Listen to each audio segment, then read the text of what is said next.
কিভাবে perfect pudding বানাতে হয় সেই রেসিপিটা আজকে শেয়ার করছি। আসসালামু আলাইকুম, হ্যালো এভরিওয়ান। কে কোথা থেকে আমার ভিডিওটা দেখছেন অবশ্যই কমেন্ট করে জানাবেন। আর যারা আমার পেজটিকে ফলো করেনি অবশ্যই আমার পেজটিকে ফলো করে আমার সাথেই থাকবেন।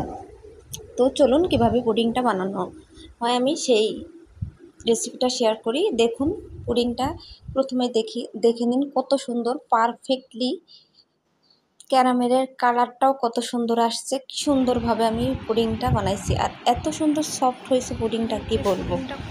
প্রথমে আমি চিনি দিয়ে শুধুমাত্র চিনি দিয়ে চুলাতেই ক্যারামেলটা তৈরি করে নিয়েছিলাম, চিনির ক্যারামেল। আর যে বাটিতে পুডিংটা আমি বানাবো সেই বাটিটাই ঢালছি, কিন্তু পুডিংয়ের চিনির ওই যে ক্যারামেলটা ঢেলে রাখছি। চিনির শিরাটা একটু হাত দিয়ে দেখবেন একটু টান টান হয়েছে কিনা, তখনই ঢেলে দেবেন পুডিংয়ের বাটিতেই।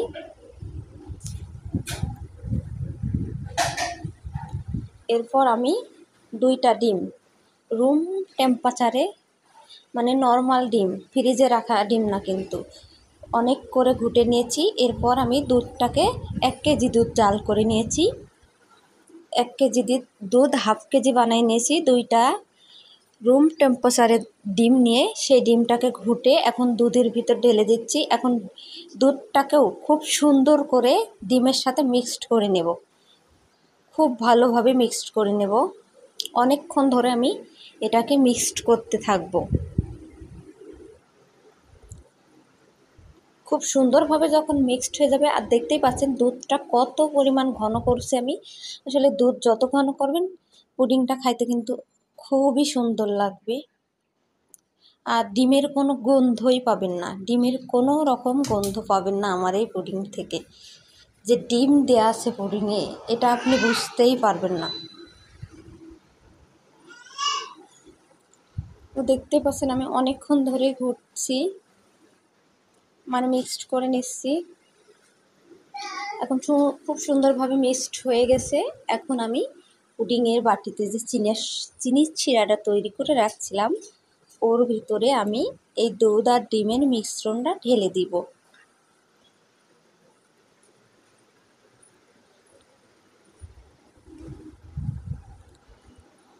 দেখতে পাচ্ছেন আমি